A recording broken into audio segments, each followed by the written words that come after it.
When Richie and I first moved into the house, of course, every once in a while I would attempt to try to play guitar. I don't play guitar. I can't play guitar in any way, shape, or form. And he has no patience to teach someone who can't play guitar.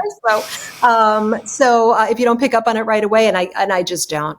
So I said, you know what? I was brought up playing piano. What if we get a piano for the house, and that way I can at least tinker on the piano a little bit, because that I'm kind of familiar with. I'm not proficient, although I am playing on Dark Carnival. That is me playing the piano on Dark Carnival. But so I can get out what I need to as far as demos and things like that, or work out songs.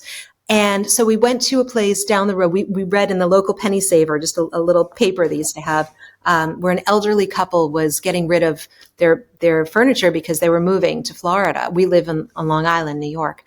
So we went there and they said, listen, we're going to apologize. The piano is not a great instrument. The soundboard is cracked, but it's more, we can't just get rid of it because the family has sat around this for decades and, all sang songs at the most wonderful occasions, and we can't just leave it behind. We really want to make sure it has a good home. So, of course, we stepped up and said, we'll give it a good home. And so we took the piano, we put it in downstairs off the bar room, the dungeon bar room. And it's very dark down there.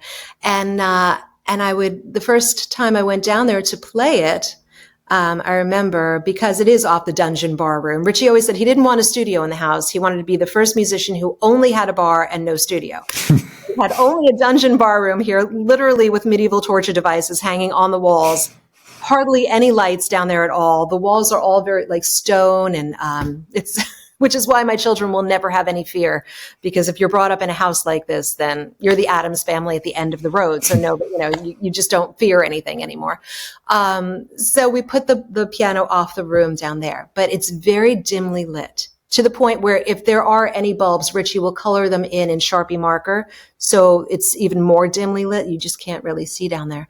And I was playing, and I looked up, because that one room is surrounded by windows, and I saw a reflection behind me of a man standing there in a jacket with a hat. And I thought, oh, Richie came to hear what I'm doing. So I continued to play. And then when I finished, I looked up and he was gone. And I went, he didn't even say anything. Well, maybe he didn't want to disturb me. And so I came upstairs into the den and I said, hey, how come you didn't say anything? And he said, what do you mean? And I said, well, you were just listening, weren't you just down there? And he said, I haven't left the couch all night.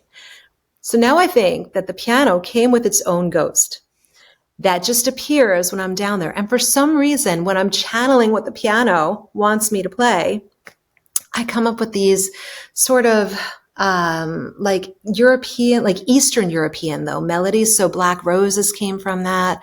Alone with Fate came from that. In Time, off of my first album, Reflections.